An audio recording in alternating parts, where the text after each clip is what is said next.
casas. Primera de Corintios 4, versículos del 6 al 13. Esto, hermanos, lo he aplicado en sentido figurado a mí mismo y a Apolos por amor a ustedes, para que nosotros aprendan a no sobrepasar lo que está escrito, para que ninguno de ustedes se vuelva arrogante, a favor del uno contra el otro. Porque, ¿quién te distingue? ¿Qué tienes que no recibiste? Y si lo recibiste, ¿por qué te jactas como si no lo hubieras recibido? Ya están saciados, ya se han hecho ricos y ya han llegado a reinar sin necesidad de nosotros. Ojalá hubieran llegado a reinar para que nosotros reináramos también con ustedes.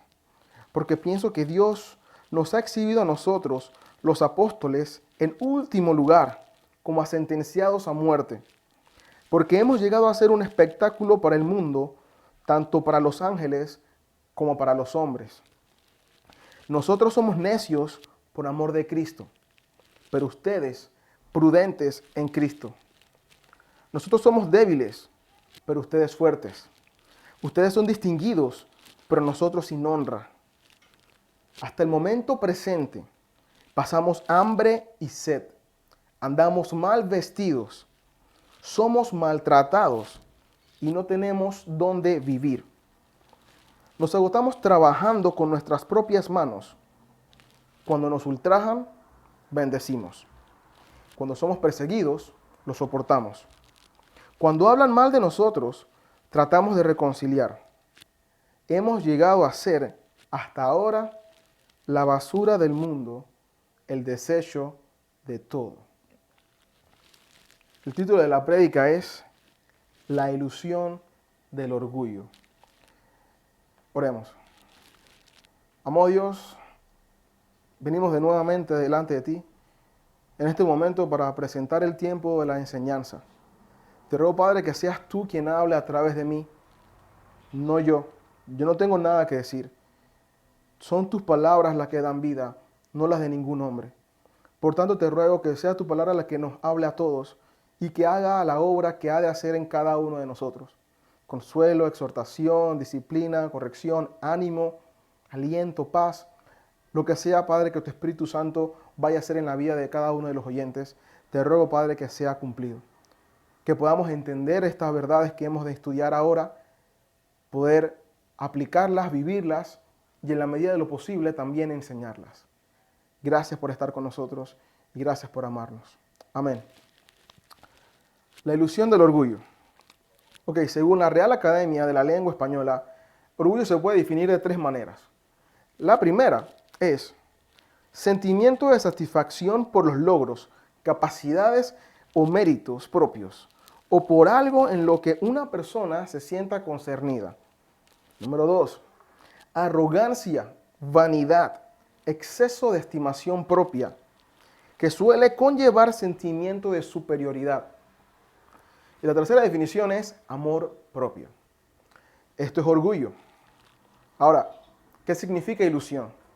Según la misma Real Academia de la Lengua Española, lo definen así: concepto, imagen o representación sin verdadera realidad, sugeridos por la imaginación o causados por engaño de los sentidos. El orgullo es algo que todo ser humano tiene. Venimos de fábrica con eso. Es como esas aplicaciones de celular que vienen con el celular instalado, que usted no necesita instalarlas, que ya vienen de fábrica. Bueno, ese es el orgullo. No importa cuál sea el pecado que predomine en su vida, todos somos víctimas del orgullo. En algunos en mayor grado o menor grado, pero el orgullo siempre presente. La satisfacción por lograr metas, por realizar algo nuevo, nos lleva a sentirnos bien. Y muchas veces por eso caemos en orgullo, porque se siente bien. Pero el orgullo es una ilusión. Es algo producto de nuestra imaginación que no va acorde con la realidad. Sin embargo, la ilusión del orgullo, a diferencia de otras ilusiones, es bastante real. Y por eso es muy fácil caer en ella. Un ejemplo de orgullo que se ve en la Biblia lo podemos encontrar en el rey Nabucodonosor, el rey babilónico, del imperio babilónico, que una vez conquistado Judá y muchos otros pueblos, con su imperio en su máximo apogeo, en su cumbre de gloria, llega a decir estas palabras que en el libro de Daniel se encuentran, específicamente en el capítulo 4, en el versículo 29 al 32. Nabucodonosor, vamos a hablar de él en este momento.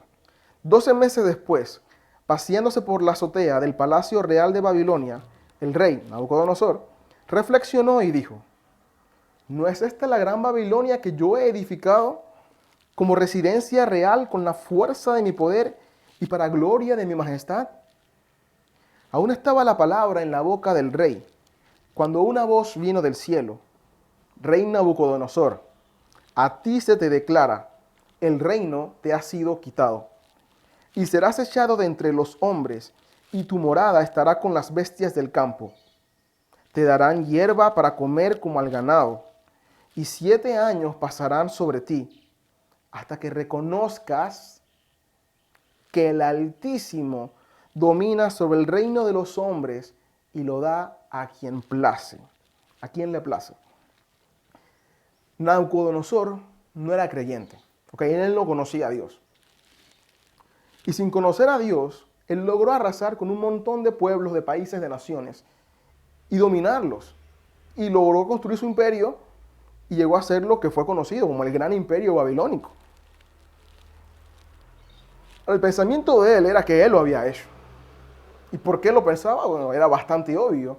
Cuando veía lo que tenía, era su pueblo, sus soldados, sus armas, sus carros, sus caballos.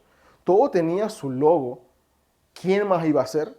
No se vio más nadie haciendo el trabajo por él. Tenía que ser él mismo. O sea, esa ilusión parecía real. Estoy viendo a mi gente hacer lo que yo mando y aquí está el resultado de mis órdenes. Era lógico pensar que él lo había logrado, pero siempre es Dios el que nos capacita y nos permite lograr lo que sea que logremos. Algunas veces incluso con aparente contradicción de lo que Él es, pero siempre cumpliendo su voluntad. Lo que Él hizo, el imperio babilónico con Nabucodonosor, no fue con su fuerza. Él creía que era con su fuerza.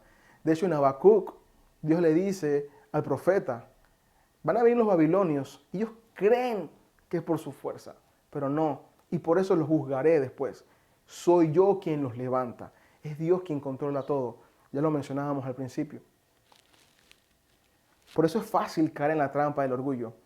Y doy otro ejemplo. Hace unas prédicas atrás usé un ejemplo con un niño de la iglesia llamado Ryan, que tiene 2 años. Y para los que no lo han escuchado, haré un resumen.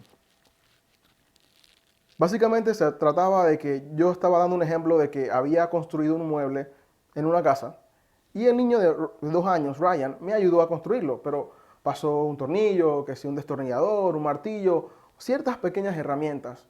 Y con 2 años él podía ver eso y sentirse orgulloso y decir incluso: hey, yo hice ese mueble. Y tal vez gloriarse de eso con otros niños. Pero supongamos que durante ese tiempo de construcción del mueble se tomaron fotos donde salía yo y salía el niño de 2 años construyendo.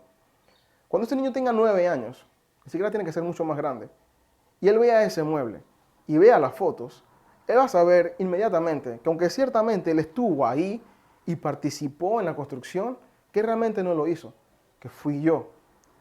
Ahora, para Ryan, sería fácil, hipotéticamente, en ese futuro, cuando tenga 9 años, salir de la ilusión del orgullo porque va a haber evidencia. Me va a ver a mí en la foto, va a haber cosas que le van a decir: ah, no, no fui yo. Pero en nuestra vida no siempre es tan fácil ver eso. Porque no tenemos fotos donde estamos haciendo algo y sale Dios en el fondo, como: mira, aquí estoy yo realmente trabajando. No se ve una firma diciendo que fui yo el que hice esto, Nelson, está Dios. No se ve en la vida diaria y por eso fácilmente caemos en creer que somos nosotros. Pero ¿cómo sabemos que realmente es Dios aunque no lo vemos? Porque su palabra nos lo revela. ¿Por qué Nabucodonosor creyó que eso era con su fuerza lo que él estaba haciendo? porque no conocía la palabra de Dios, porque no conocía a Dios. El ignorar la palabra de Dios es la receta perfecta para caer en la trampa de la ilusión del orgullo. Cuando no prestamos atención a la Biblia y lo que nos dice, fácilmente quedaremos creyendo que somos nosotros los importantes y no Dios. Esa situación de orgullo estaba pasando en Corinto. Y todos los corintios habían caído presa del orgullo. Y no solamente eso significa que todo lo que conllevaba el orgullo, si ustedes piensan en una persona orgullosa y todo el problema que puede ocasionar, ahora piensen en 20, 50 personas todas orgullosas. No era sin duda era un ambiente poco amigable, poco espiritual. Y en esta sección de la carta, Pablo va a tratar de mostrarles el error y sacarlos de ahí. Veamos el texto y recordamos, la prédica es la ilusión del orgullo. Y la idea es contrastarlo con lo correcto, que sería la humildad. Versículo 6. Esto, hermanos, lo he aplicado en sentido figurado a mí mismo y a Apolos por amor a ustedes, para que nosotros aprendan a no sobrepasar lo que está escrito, para que ninguno de ustedes se vuelva arrogante a favor del uno o del otro. Empieza diciendo esto. ¿A qué se refiere con esto? A lo que dijo anteriormente, versículos del 1 al 5. ¿Y qué es lo que dicen esos versículos? Bueno, básicamente de que el siervo de Dios es un esclavo, y es un esclavo del más bajo nivel. Y eso que él estaba diciendo, ahora se lo está aplicando a él mismo y a Apolos, para que no hubiese lugar a duda de que Pablo está hablando del problema que ellos mismos tienen, y para que se den cuenta de lo ridículo que era la pelea que tenían en pelearse por Apolos o por Pablo o por Pedro, porque no eran más que esclavos de la más baja categoría. Esas peleas no tenían ninguna base coherente, ninguna base lógica. Y más allá de lo ilógico, era pecado. Pablo inmediatamente continúa diciendo, por amor a ustedes, en ese mismo versículo. Y es importante que lo recordemos no solamente ahora, sino durante toda la prédica y durante toda la carta. Lo que lleva a Pablo a escribir la carta, y específicamente también esta sección, no es el enojo, no es ira, no es envidia, es amor. Pablo los ama y por eso quiere sacarlos del error. En este capítulo, en esta carta, Pablo tiene el pasaje más famoso del amor. Así que más adelante, cuando lleguemos ahí, podremos estudiar más del amor. Pero esta característica del fruto del Espíritu Santo no se veía en la iglesia de Corinto. Y cuando hay falta de amor, el pecado florece. Muchas veces el amor es malinterpretado como si tú tienes amor, deja vivir y vive tu vida. No le pares bola, no le metas cuidado con lo que hace alguien más. Tú encárgate de vivir tu vida, si no te afecta, no es tu problema. Y eso está muy alejado de la realidad. El amor tiene que llevar odio, aunque parezca contradictorio. Paso a explicar. Si tú amas algo, tú vas a odiar todo lo que vaya en contra o que le pueda hacer daño a eso o a esa persona que tú amas. Si tú amas la comida, tú no quieres que nadie la prepare mal o que la desperdicie, porque tú amas la comida. Si tú amas el deporte, tú no quieres que hagan trampa. Tú quieres que sean justos, que sean legales. Si tú amas a tu familia, tú odias a toda persona o cosa que pueda dañarlos. Si amamos a Dios, tenemos que odiar el pecado. Si amamos a nuestros hermanos en la fe, tenemos que odiar todo aquello que pueda hacerles daño. Pablo se enteró que los corintios estaban peleando y discutiendo, lo cual en sí ya es malo. Y peor aún, era que ese era el tema de su discusión. Y lo que traía como consecuencia de esa acción era aún más vergonzoso. Mencionaba en la prédica anterior, y se repite ahora mismo, que imagínense haber llegado a esa iglesia de Corintios, en ese momento, de donde estaban ellos peleándose por qué predicador era mejor y a cuál seguían. ¿Qué clase de edificación podían encontrar aquellas personas que llegaran por primera vez? ¿Qué clase de amor de Cristo podían ver ellos en sus hermanos? Piensen de nuevo en el orgullo, todo lo que trae. Trae odio, pero está un odio entre ellos, arrogancia en uno con el otro. Pablo los ama y porque los ama no quiere que estén en error. Necesita hacérselos ver. Él explica el problema sin decir nada que les hiciera conexión directa, pero suficientemente claro como para que ellos se dieran cuenta de que eso era lo que ellos estaban haciendo. Eso fue en los primeros 5 versículos. Y ahora les dice, eso es lo que están haciendo ustedes, por si acaso tenían duda. Es decir, ahora ellos se van a sentir aludidos más directamente, porque ahora Pablo está diciendo, eso estoy hablando de ustedes. Pablo, Apolos, es la pelea que ustedes tienen ahí en Corintios. No estoy hablando de la iglesia en Tesalónica o en Galacia, son ustedes. Estoy hablándole a ustedes. Si amamos a Dios, debemos amar a nuestros hermanos. Y si vemos que hay algo que pueda ponerlos en peligro a nuestra familia espiritual, debemos protegerlos, debemos advertirle. Es una de las razones por las que aquí no vamos a predicar para que usted se sienta cómodo, para que se sienta bien. No nos interesa eso. Nos interesa que usted escuche la palabra. Por eso predicamos la Biblia de manera expositiva, para que sea ella la que hable. No nuestras ideas, no lo que yo creo conveniente. Es la palabra la que va a hablar. Y es ella la que tiene poder para corregir, redarguir, instruir. No nosotros. Palabras humanas no sirven. Predicamos la Biblia por amor a Dios y por amor a ustedes. Les escribe también para que aprendan a no sobrepasar lo que está escrito. Eso quiere decir que los corintios estaban haciendo lo opuesto, estaban haciendo más de lo que decía la Escritura. ¿Pero a qué se refiere con pasar lo que estaba escrito? Bueno, la Escritura nos habla de que hay que honrar a nuestros pastores, tener por dignos de honra a los que enseñan en la palabra. No pasa nada con hacer eso, de hecho eso es correcto, la Biblia lo enseña. Pero ellos estaban haciendo mucho más.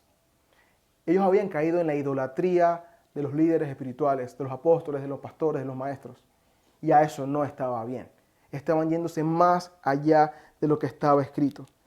Y cada vez que nos vamos más allá de lo que está escrito, el pecado está ahí a la puerta.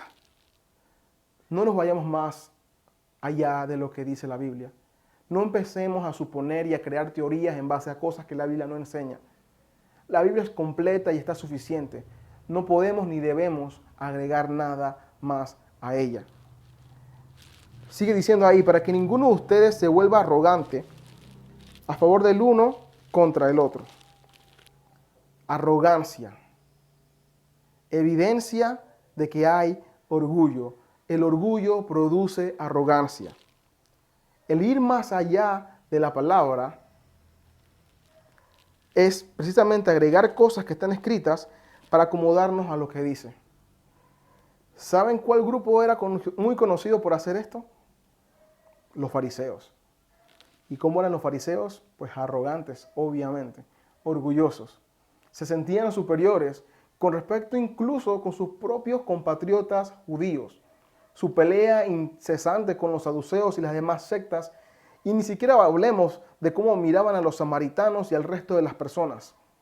Arrogancia viene como consecuencia de agregar cosas a la Biblia, de irnos más allá de lo que está escrito. Eso mismo estaban viviendo los corintios, el desprecio, la arrogancia con respecto a los demás. Al pensar que era necesaria la clasificación de los siervos de Dios, quedaban en discusiones vanas y enorgulleciéndose por ser de un partido o del otro. En el versículo 7, Pablo continúa y dice, porque ¿quién te distingue? ¿Qué tienes que no recibiste? Y si lo recibiste, ¿por qué te jactas como si no lo hubieras recibido? El ir más allá de la palabra crea esa falsa sensación de conocimiento y por tanto crea un orgullo, que es falso, en esencia.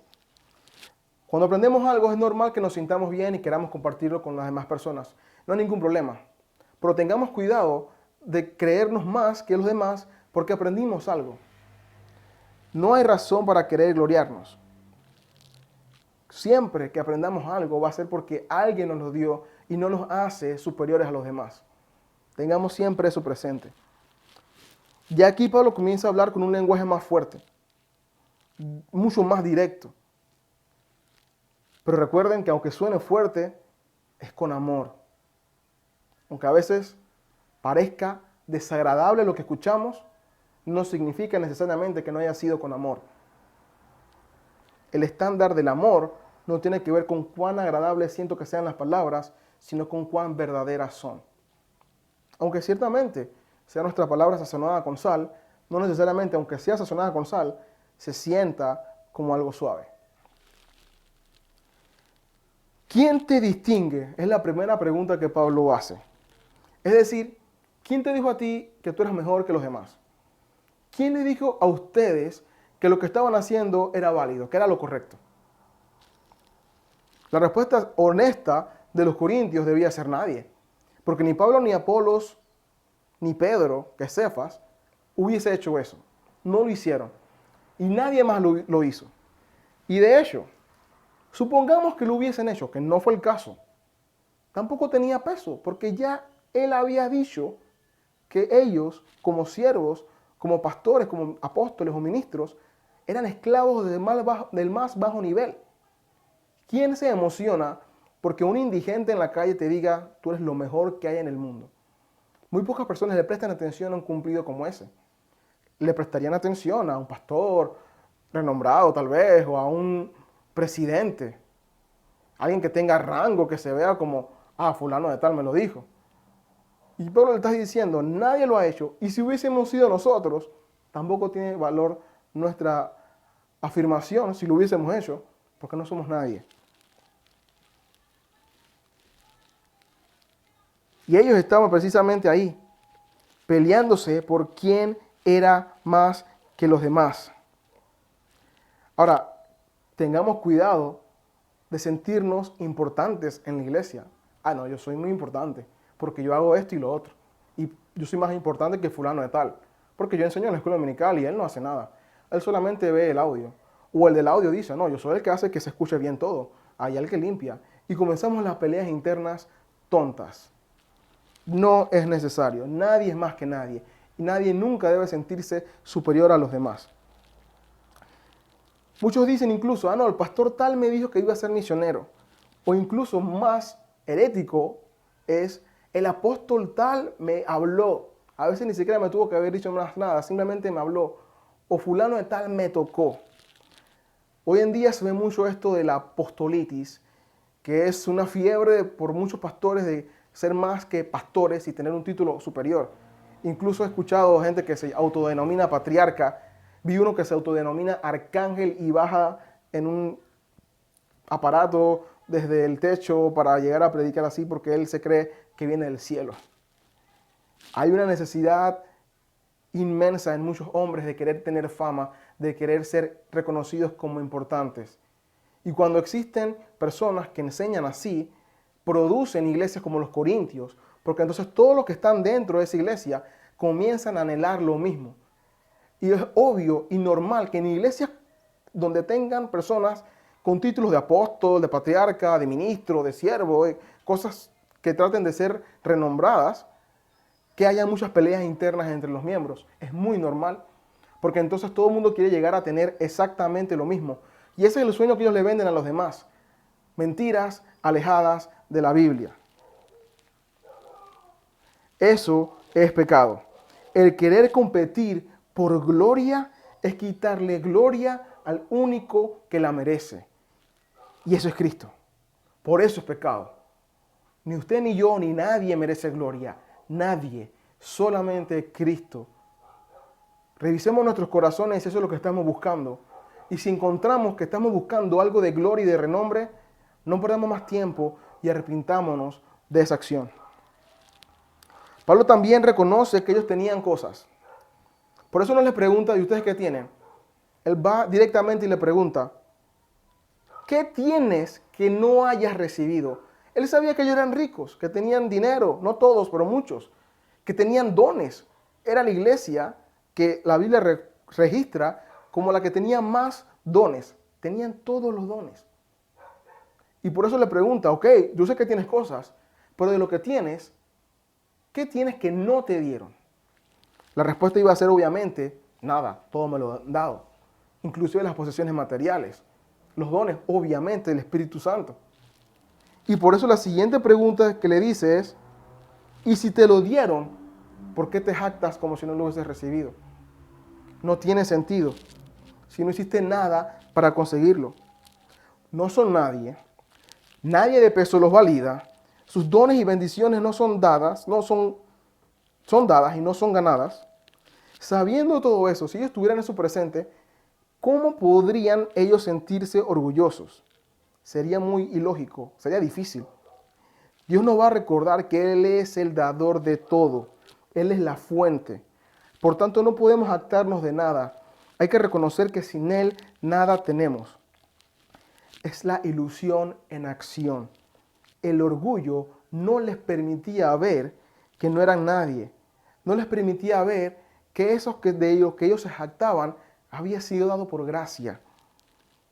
Y Pablo no ahonda tanto ahí en este momento, pero era suficiente para que supieran que todo lo que tienen es dado por Dios. Por tanto, si alguien tenía que gloriarse era Dios por haber hecho el trabajo, por haber dado lo que habían tenido. Nosotros tampoco tenemos nada de qué gloriarnos.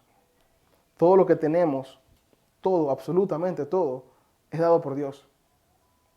No hay nadie que nos valide. Somos siervos. La gloria es exclusiva de Dios. No caigamos en el error de querer competir por esa gloria. Versículo 8. Ya están saciados. Ya se han hecho ricos. Ya han llegado a reinar sin necesidad de nosotros. Ojalá hubieran llegado a reinar para que nosotros reináramos también con ustedes. La manera de ser de Pablo es sin duda peculiar. Les escribe ahora con sarcasmo, literalmente. Es que ya son ricos, es que ya lo tienen todo. Ya no nos necesitan, ya están reinando. Igual que los fariseos, la misma actitud. Los fariseos sentían que no necesitaban doctor, que no necesitaban salvador, que ellos mismos podían salvarse, que sus obras eran suficientes. Los corintios se sentían así. Incluso muchos de ellos no querían a Pablo. ¿Para qué? Nosotros ya estamos bien. Pablo quiere que se den cuenta que la única manera en que ellos no necesiten nada es que estemos en el cielo con el Señor. Por eso le dice sarcásticamente, ya es que están reinando, ya están en el cielo. Pablo quiere que se den cuenta de que no están como realmente creen que están. Y no quiere que eso pase. Pero él sabe que realmente vamos a reinar, vamos a llegar a un momento donde estaremos saciados, solo que no va a ser aquí, va a ser en el cielo. Porque obviamente, por eso dice al final Pablo, ojalá hubieran llegado a reinar para que nosotros reináramos también con ustedes. Porque si estuviesen reinando, significa que están en el cielo y significa que yo estoy en el cielo con ustedes también reinando, igual que ustedes. Pero no están ahí, no estamos ahí. 2 Timoteo 2:12 dice, si perseveramos, también reinaremos con Él. Si lo negamos, Él también nos negará. Es una realidad que reinaremos, Él no lo niega. Este mismo Pablo es escribiendo esa carta a Timoteo, Él lo reconoce. Pero es en ese momento cuando seremos libres de pecado, cuando seremos perfectos y saciados por Dios. Mientras tanto, tenemos necesidad de aprender. Necesitaremos seguir siendo saciados día tras día. Necesitamos comer de la palabra de Dios todos los días. El error de creerse saciado es despreciar la enseñanza y la instrucción de parte de Dios, que era precisamente lo que tenían los corintios. El sentirse saciados los hacía sentirse superiores y no escuchaban las correcciones de los pastores y de los apóstoles. Hermanos, cuando usted no quiere escuchar la palabra, cuando usted no quiere escuchar la corrección de alguien que conoce la palabra, usted está diciendo que usted ya está saciado, que usted no necesita de nadie más. Y comienza tal vez, como los corintios, a validar, donde depende de quién me lo diga. ¿Me lo dijo Apolos? Lo escucho porque yo sigo Apolo. ¿Me lo dijo Pedro? ¿Me lo dijo Pablo? No lo escucho. Por eso que la clasificación es dañina, como hablamos en la prédica anterior. Por el sentirse saciado, menosprecia la instrucción de Dios. Y Pablo quiere que despierten, porque el orgullo es el que los tiene cegados y no les permite ver que necesitan seguir aprendiendo. Ellos habían estado comiendo golosinas, nada bueno, y aún así se jactaban como si estuvieran comiendo comida. Esa comida que ni siquiera era comida rápida, ni siquiera a eso llegaba. Los tenía con la ilusión de sentirse saciados y despreciaban la verdadera comida.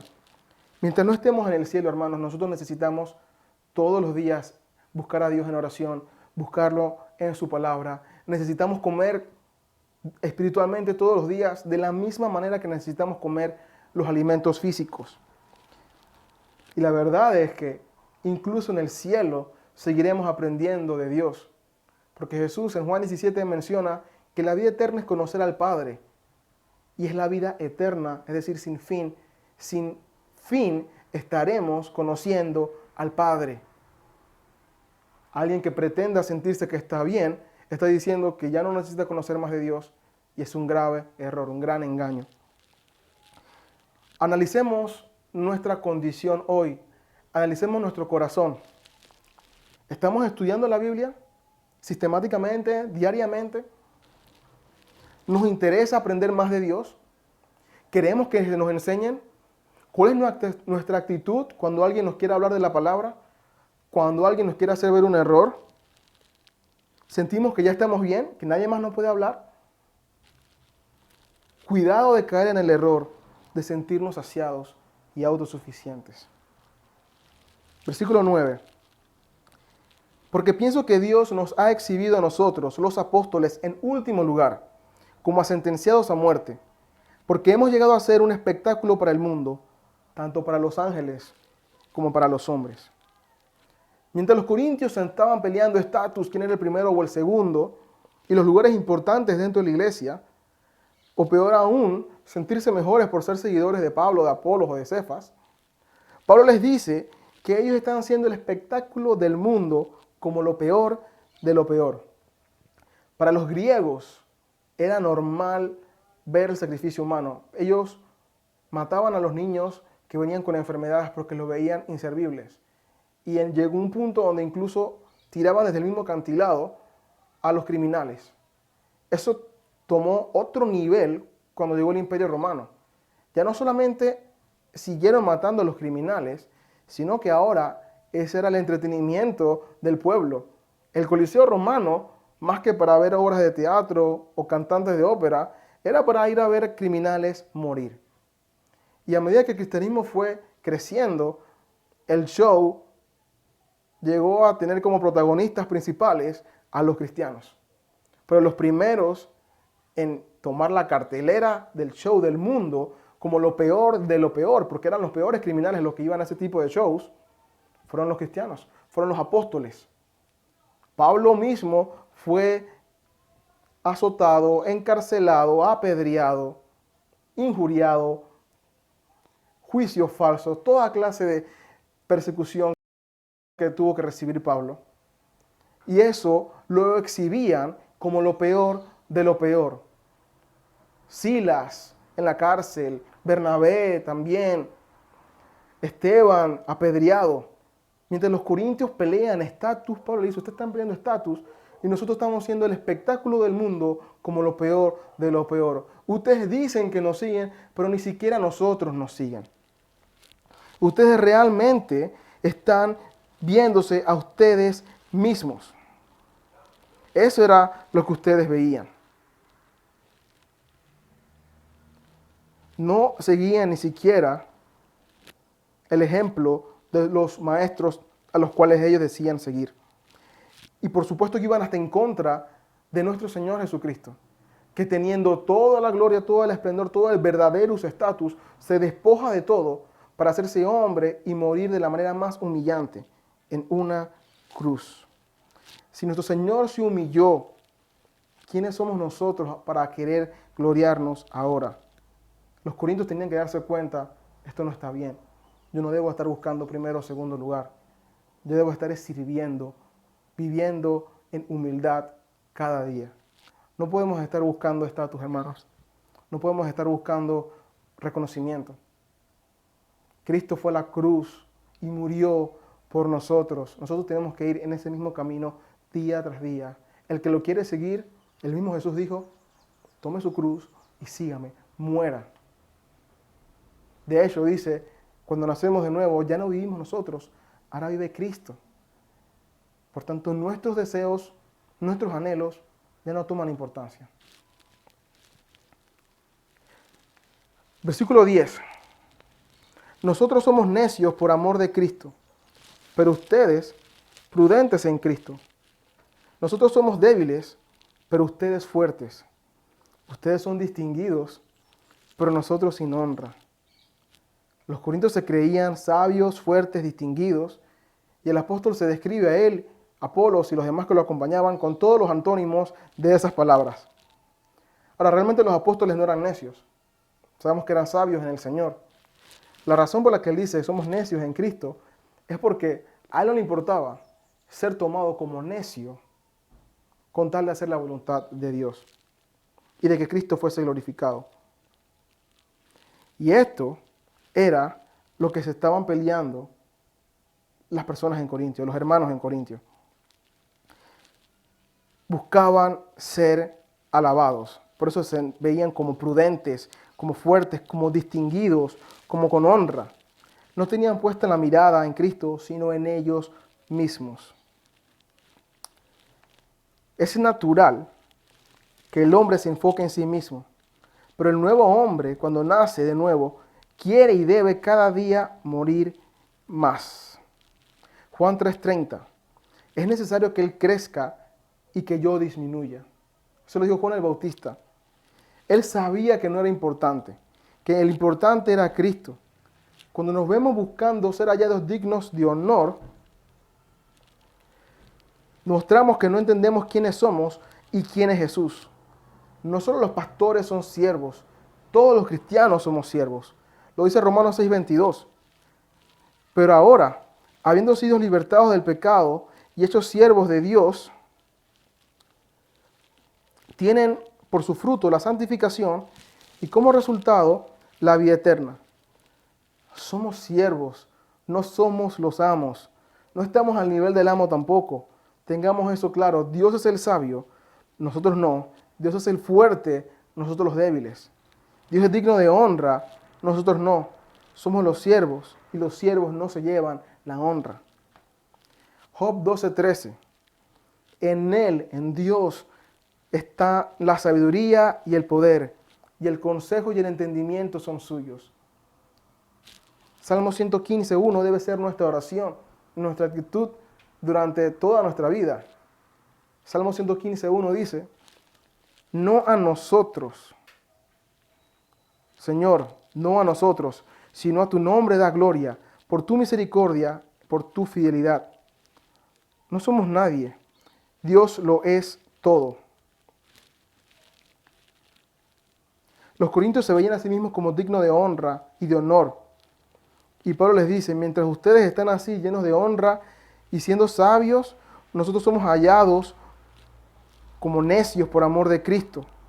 Y una de las razones por las que ellos se sentían así y eran tomados incluso como sabios y prudentes en la sociedad, era porque ellos pensaban como el mundo a pesar de ser creyentes. Esto ya Pablo lo mencionó al principio de la carta. Ustedes están pensando como el mundo. Y cuando buscamos la aprobación de los hombres, iremos en contra de Dios. Gálatas 1:10. ¿Porque busco ahora el favor de los hombres o el de Dios? ¿O me esfuerzo por agradar a los hombres? Si yo todavía estuviera tratando de agradar a los hombres, no sería siervo de Cristo. Si sirviendo a los hombres, si sirviendo a Cristo, disculpen, pasa que llegamos a ser hallados agradables a los hombres, no es pecado, no pasa nada.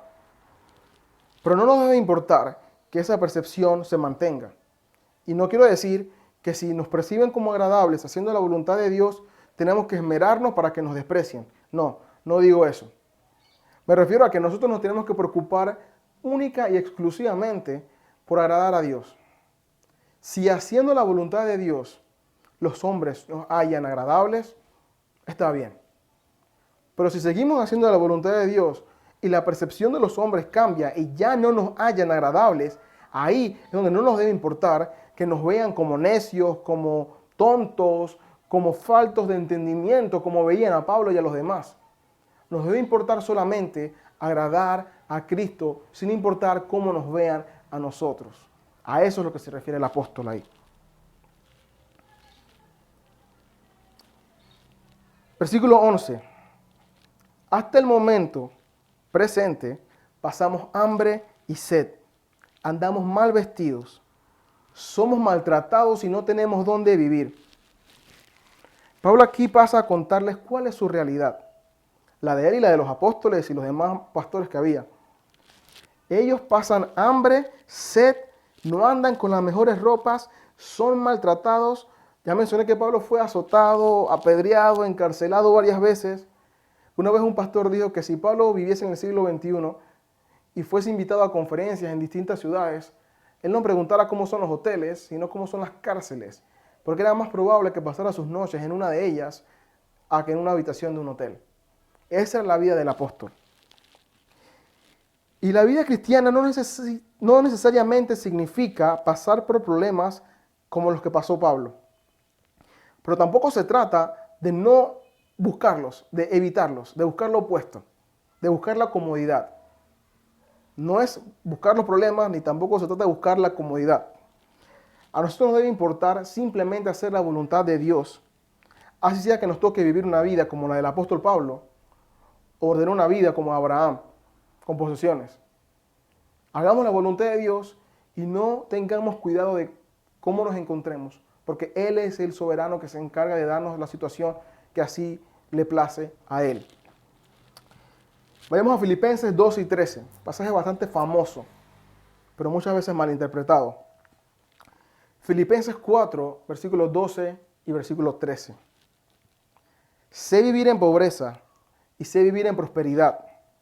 En todo y por todo he aprendido el secreto tanto de estar saciado como de tener hambre, de tener abundancia como de sufrir necesidad. Versículo 13, todo lo puedo en Cristo que me fortalece. Este pasaje es súper mal aplicado por el versículo 13 en particular. Primero Pablo quiere que sepamos que en la vida cristiana puede que tengamos prosperidad y no es pecado. O puede que estemos en pobreza y tampoco es pecado, como muchos dicen.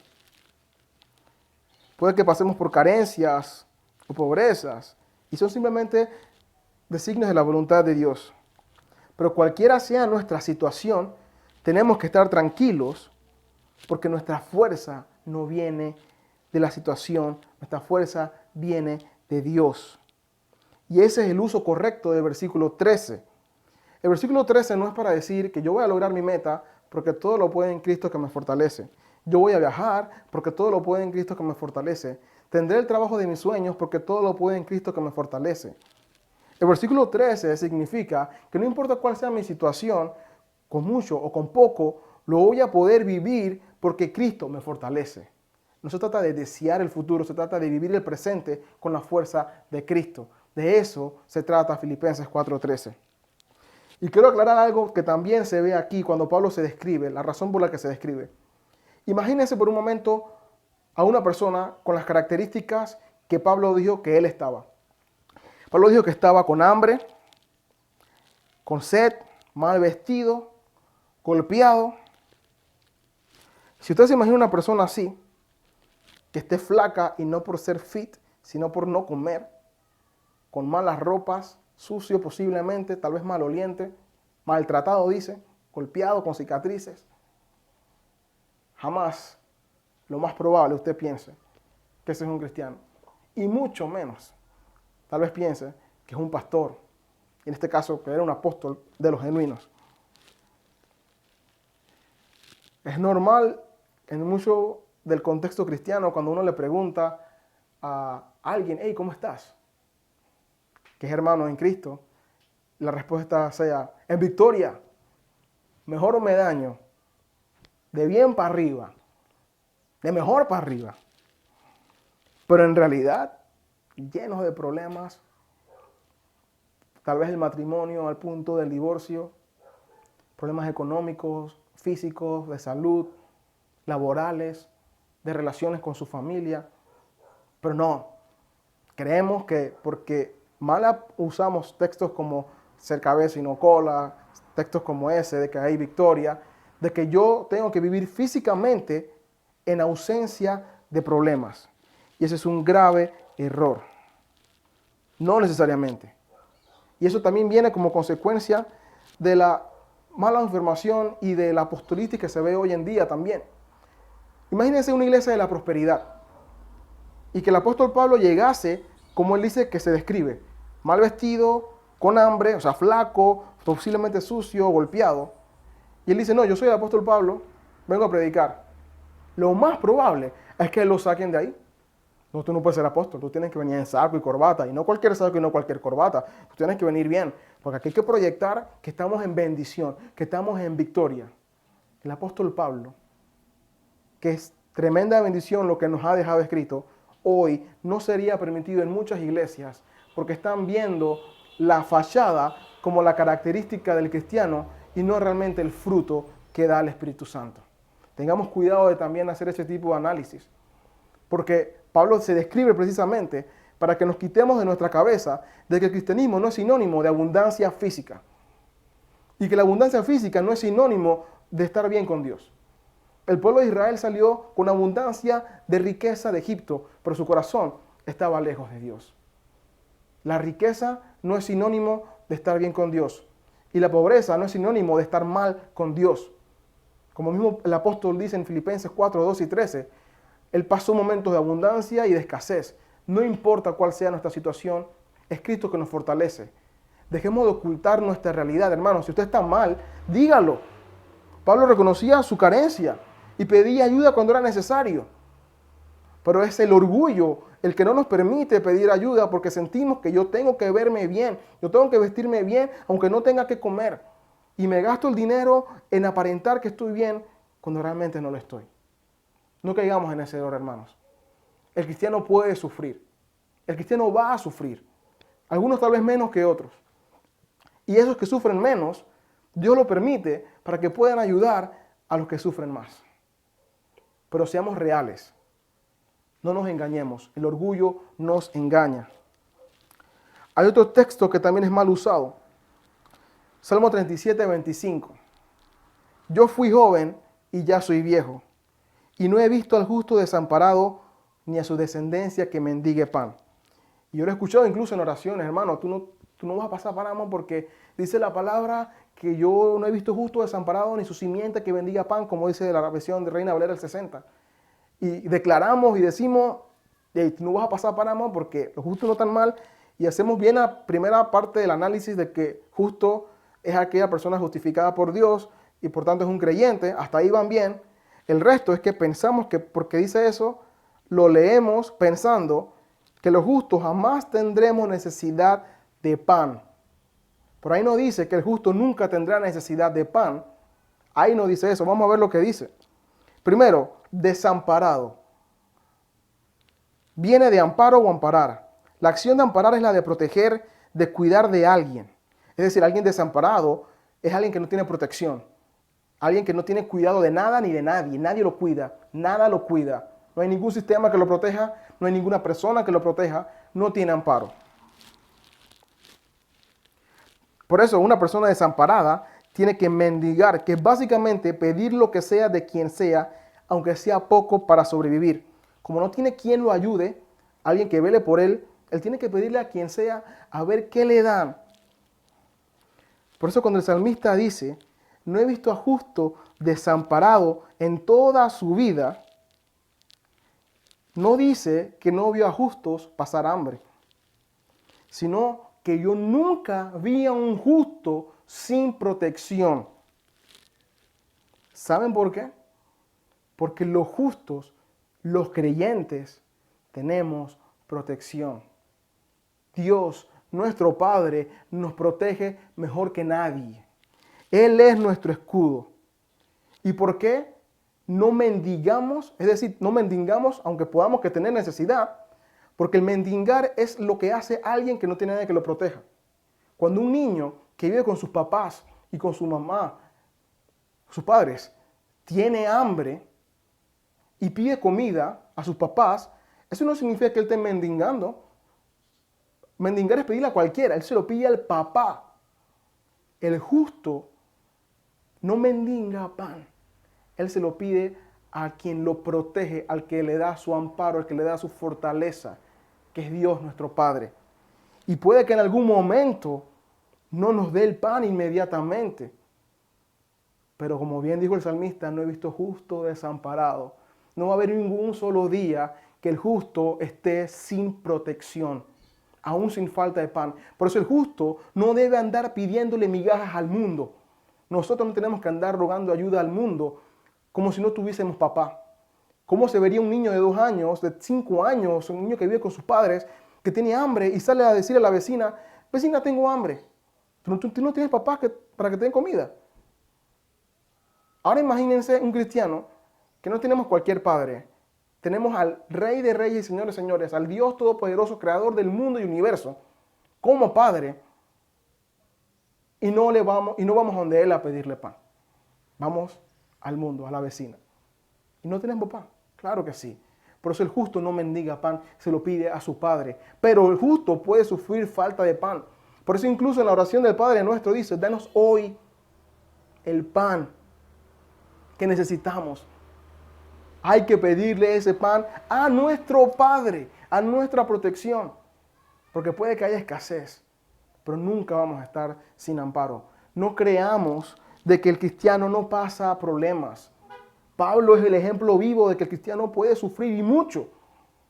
Los apóstoles, si comenzamos a investigar cómo murieron todos ellos, cómo vivieron, sufrieron mucho. Y muchos estuvieron en pobreza. No creamos el cuento de que el cristiano tiene que estar socialmente bien y física y económicamente bien también. Eso es una gran mentira. Vayamos a nuestro Padre siempre, cualquiera sea nuestra situación, y aprendamos a contentarnos con la situación en la que nos toque vivir. Porque el Señor, Cristo, es nuestra fortaleza. Todo lo puedo en Cristo que me fortalece, en la abundancia o en la escasez. No busquemos la aprobación de los hombres.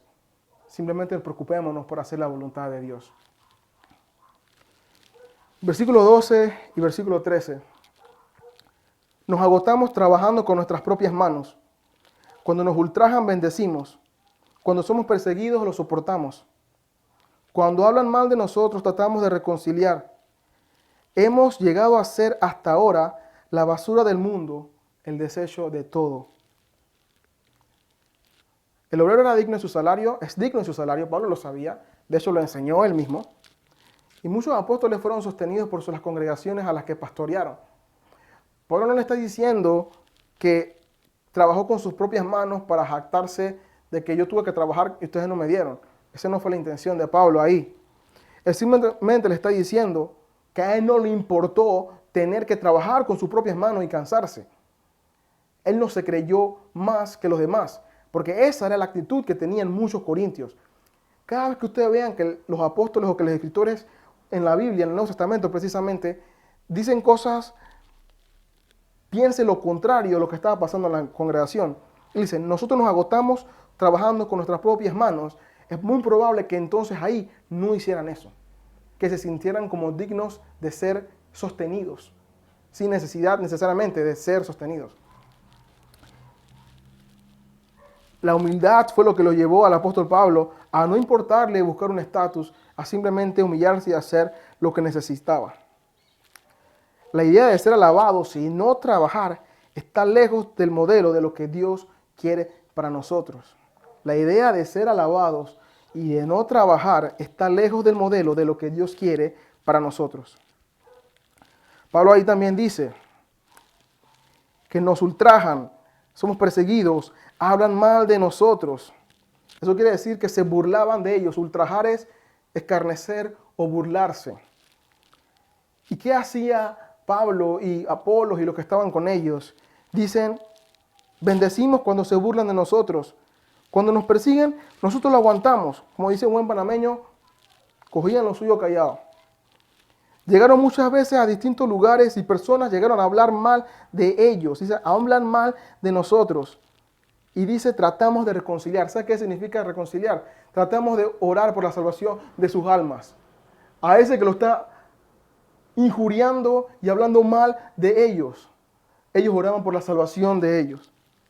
Todas esas acciones que menciona Pablo que tenían ellos, los apóstoles, incluyéndolo a él, y los pastores de ese tiempo, como Apolos, que no era apóstol, pero era pastor, demuestran una sola cosa, demuestran humildad. Y ese es el punto importante. El orgullo se tiene que ir y lo que lo reemplaza es la humildad, que es parte del fruto del Espíritu Santo. ¿Cómo usted reacciona cuando se burlan de usted? Cuando lo molestan. ¿Cómo usted reacciona cuando hablan mal de usted? ¿Mentira o verdad? ¿Cómo usted reacciona cuando lo persiguen, cuando le montan una persecución en su trabajo de manera injusta? Porque los apóstoles lo perseguían de manera injusta. ¿Y acaso ellos se ponían a pelear y decir, no, eso es injusto? ¿Qué decían? Lo soportamos. Cuando se burlan de nosotros, bendecimos. El fruto del Espíritu Santo no depende de la circunstancia, depende internamente de la obra de Dios en nosotros. Y ahí se va a ver quiénes son de verdad. Si todavía se ve que cuando se burlan de mí, cuando me hacen lo que me molesta, yo no reacciono bendiciendo como reaccionaba Pablo, hermano, ahí hay orgullo en su vida.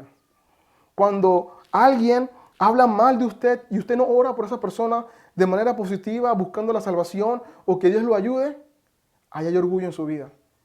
Cuando los tratan mal y usted lo que siente es enojo, envidia, molestia, venganza, es decir, esto me lo van a pagar porque conmigo nadie se mete, hermano, evalúese, ahí hay orgullo en su vida y si hay orgullo, eso es pecado. Pablo podía responder como estaba respondiendo, no porque fuera superhombre, sino porque estaba en comunión con Dios. El Espíritu Santo estaba haciendo la obra en su vida. Y por eso, cuando lo perseguían, cuando hablaban mal de él y cuando se burlaban, él podía responder de esa manera, con humildad. Porque el Espíritu Santo tenía control de su vida. La humildad, ¿qué es? Es la virtud que consiste en conocer las propias limitaciones y debilidades y actuar de acuerdo a tal conocimiento. Conocer las propias limitaciones y debilidades y actuar de acuerdo a tal conocimiento. Esa es la humildad. Básicamente es una persona realista. Yo sé que es lo que tengo y actúo en base a lo que sé que soy. Eso es lo que va con el contrario del orgullo que leíamos, que es creerse más de lo que realmente son. Aires de superioridad. El orgulloso vive en un mundo de fantasías, por eso es la ilusión del orgullo. El humilde es real, sabe quién es y vive de acuerdo a eso. Pablo sabía quién era él y quién eran los apóstoles que estaban con él. Y ese conocimiento lo llevaba a actuar consecuentemente. Un ejemplo humano de cómo sería actuar consecuentemente es el siguiente. Supongamos que en un salón de clases traen una prueba y le dicen a los niños, el que saque 3,5 para arriba va para el paseo. El que saque menos no califica. Y Pepito saca 3,2. Automáticamente él sabe que no califica. Y luego la maestra decide llevar a alguien que sacó 3 al paseo. Actuar en base a su conocimiento y su debilidad. Para Pepito ser humilde, él no tiene nada que reclamarle a esa maestra. Porque él debe reconocer que él no logró el puntaje mínimo. Esa justicia no es lo que lo tiene que mortificar. Si él hubiese sacado 3,5 y no lo llevan, son otros 500 pesos. Pero Pepito, si es humilde, se tiene que quedar callado y aceptar que aunque se lleven a otro que no tuvo el puntaje, él no merece ir tampoco. ¿Qué sabían Pablo, Apolos, Pedro y los demás de ellos mismos? Ellos sabían que eran pecadores, sabían que habían sido salvados por gracia, que no merecían ser salvos, que eran pobres de espíritu, que eran débiles, que no tenían poder en sí mismos, que no sabían nada, que eran justificados por Cristo y no por obras, que eran siervos o esclavos del más bajo nivel de Cristo, que Dios los había amado sin merecerlo. y perdonados sin merecerlo, que eran bendecidos sin merecerlos. Una persona con ese conocimiento de eso, ¿de qué se puede gloriar? ¿Cómo puede tener orgullo? No hay manera. No hay manera que tengamos orgullo si tenemos eso presente. Ahora bien, esa es la descripción de ellos. Pero ¿hay alguien en la tierra que sí tenga algo de qué gloriarse? ¿Hay alguien en el mundo que sí puede decir, no, yo sí tengo algo de qué gloriarme? ¿No? Lo que acabo de describir es la misma descripción de toda persona que es creyente. Exactamente lo mismo. Pecador, débil, pobre, éramos muertos, salvos por gracia, es decir, de parte de Él, no por obras, no hicimos nada. Es lo mismo. Así que si tenemos el mismo conocimiento que Pablo tenía de sí mismo, debemos reaccionar de la misma manera, en humildad, ante cualquier injusticia o maltrato que recibamos. Y no esperar a que no haya maltrato para tratar bien. Yo voy a tratar bien mientras me maltratan. Y el que no es cristiano tiene la misma descripción, solo que sin gozar por ahora de la justificación y el perdón y el amor de Dios. Pero sigue sin tener nada de qué gloriarse, como Nabucodonosor, que no tenía nada de qué gloriarse. Y por eso el cristiano conoce eso y un poco más, porque es la palabra, la ley, la que nos muestra quiénes somos. Andamos creyéndonos guapos hasta que nos ponen el espejo, que es la palabra, y nos damos cuenta que somos feos. Es ahí cuando la palabra nos confronta que podemos ver quiénes somos en verdad. El humilde va a actuar en base a la verdad. El orgulloso va a actuar en base a la mentira. Si usted se siente de que usted no se merece un trato malo, si usted siente que merece ser tratado bien, tener un estatus, usted está viviendo una ilusión, hermano. Usted no está viviendo acorde a la realidad. Usted no se merece nada. ¿Sabe lo que usted se merece y lo que yo no me merezco? Merecemos la muerte. Cualquier cosa arriba de la muerte es gracia. Si usted entiende eso, a usted no le va a importar nada que pase en su vida. Porque entiende que lo que sea, que no sea la muerte, es gracia de Dios.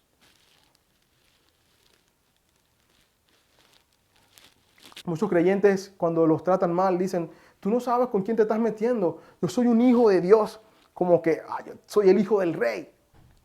Hermano, con mucho más razón, si usted es hijo de Dios, hijo del rey, ese conocimiento debe tenerlo presente. El orgullo en la iglesia de Corinto estaba dañando a la iglesia. No permitía honrar a Cristo como era. Desvirtuaba el evangelio. Llegaban buscando estatus, gloria, de renombre, posiciones, usando el parámetro del mundo. Claro que va a parecer que está bien, pero cuando vemos la Biblia, que es nuestro estándar, ella nos va a mostrar nuestra pobreza, nuestra carencia, nuestra realidad y nos va a humillar. El llegar a Cristo es un acto de humildad. No como gloriarse de porque soy humilde, sino porque es un acto de actuar en base a nuestra condición y limitación. Es por eso que es racional ir a Cristo. Es decir, yo veo mi limitación y yo voy al que no tiene limitación. Yo veo mi incapacidad y yo voy al que es todopoderoso. Es lógico, es sabio ir a Cristo.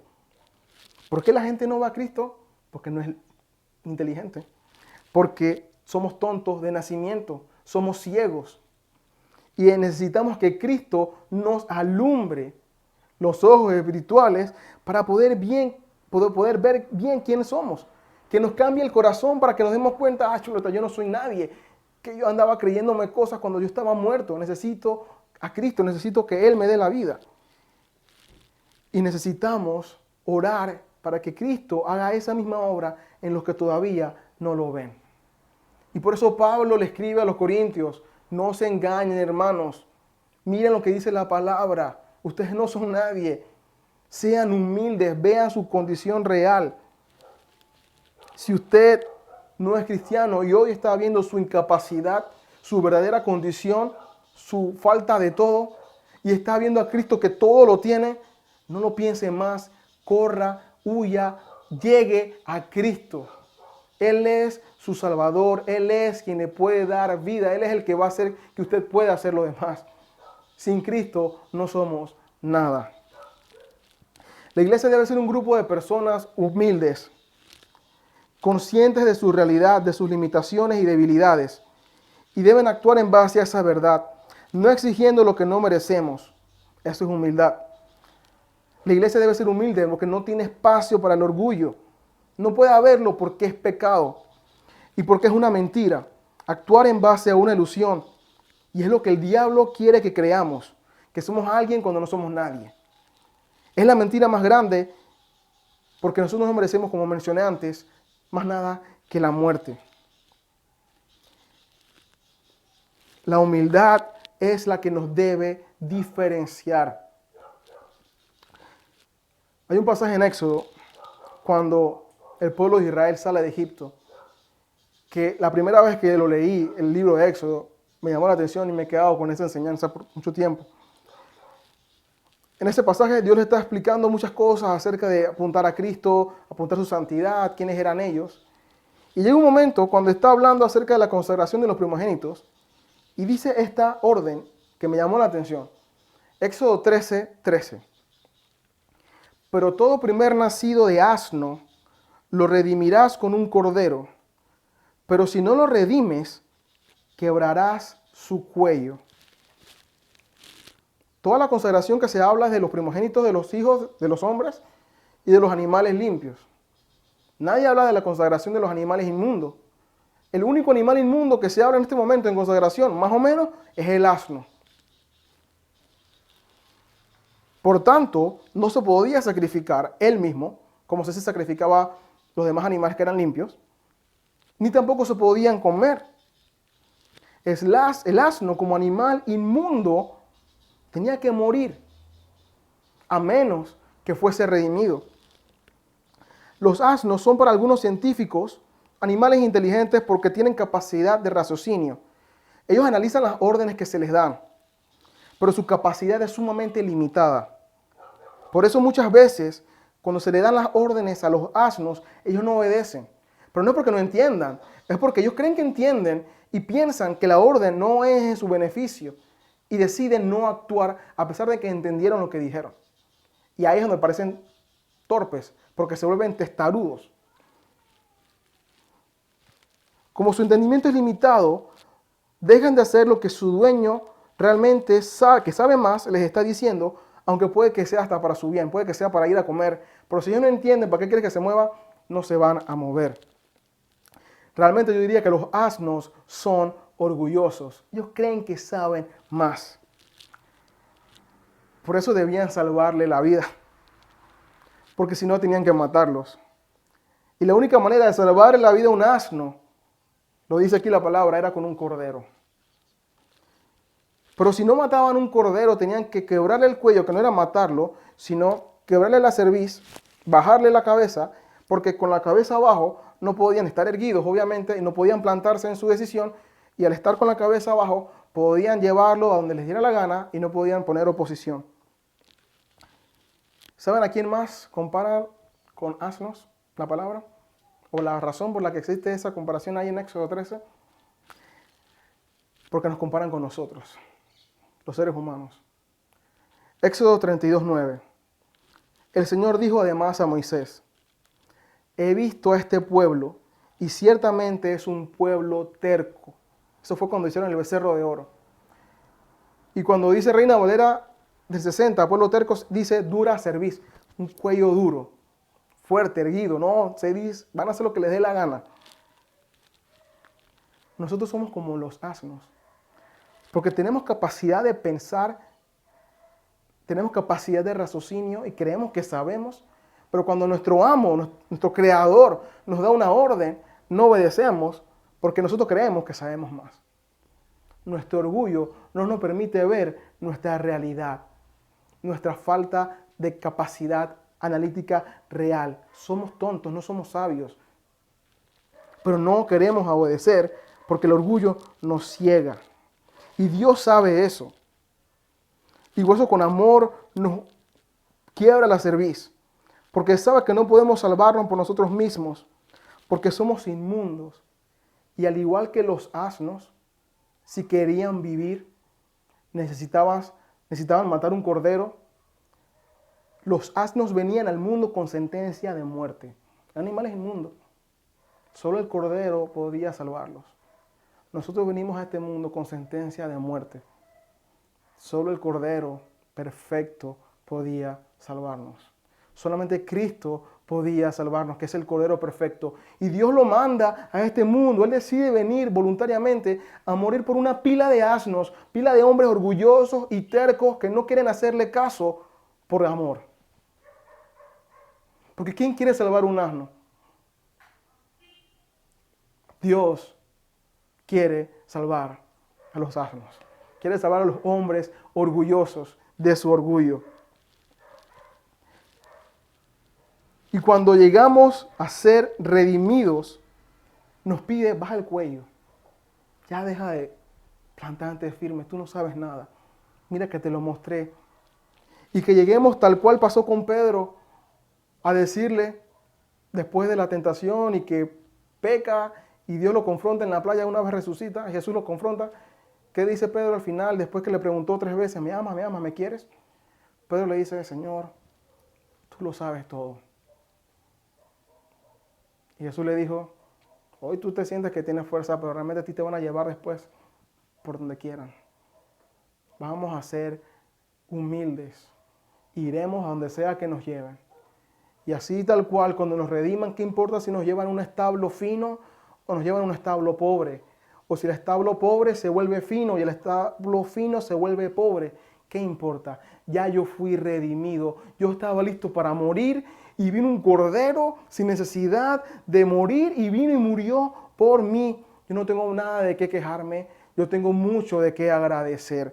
Esa es la actitud de un asno que conoce su condición. Es la actitud de una persona que conoce su condición. Es la actitud de un cristiano que sabe que vino a este mundo con sentencia de muerte y que Cristo lo salvó, que Cristo lo redimió. Alguien que acepta eso, que entiende eso, no anda exigiendo sus propios derechos, sus propios beneficios. A mí nadie me dice eso, a mí nadie me trata así. Pablo lo entendía, por eso no reaccionaba así. Necesitamos nosotros también entenderlo. Ese conocimiento, al tenerlo presente, nos va a permitir que nuestro cuello esté doblado siempre, que nuestra cerviz esté quebrada y que simplemente vayamos a donde el Señor nos lleve. El Señor nos lleva y me puede llevar a pobreza, me puede llevar a abundancia, pero yo todo lo puedo en Cristo que me fortalece, porque Él es el que me lleva, Él es el que me da la fuerza. Él fue el que me redimió y Él es el que me cuida y decide estar conmigo todos los días hasta el fin. No solo murió, resucita y luego Él me sigue llevando y me va a llevar sin caída, como dice Judas 24, hasta llegar a la gloria. Reconozcamos que nuestro Señor manda y que solamente Él merece gloria, más nadie. Dejemos el orgullo a un lado y seamos humildes. Reconozcamos y alabemos al único que merece la gloria, que es Cristo, y vivamos conscientes de nuestra realidad. Oremos. Amado Dios, gracias por la oportunidad que nos das de abrir tu palabra, aún en medio de las reuniones congregacionales, aún en medio de la crisis de la pandemia que estamos viviendo. Tu palabra es la que nos trae consuelo, la que nos trae paz, la que nos trae la verdad y nos confronta con nuestra condición.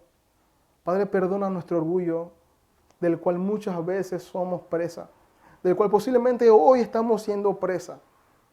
Te pido por favor que nos permitas cada día ser confrontados con tu verdad para recordar quiénes somos, que nuestro cuello siempre esté doblado, que no nos creamos más que nadie.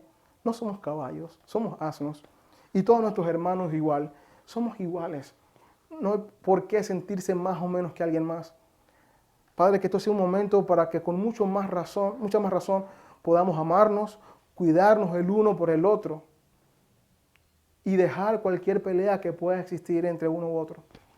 Padre, te ruego por la Iglesia Bautista de Costa Verde y por cualquiera otro que pueda estar escuchando esta prédica, que le des consuelo, que le des paz, que le des aliento, que sea tu palabra su sustento y que lo anhelemos como anhelamos nuestra comida física diariamente. Gracias una vez más por estar con nosotros y por cuidarnos. Amén.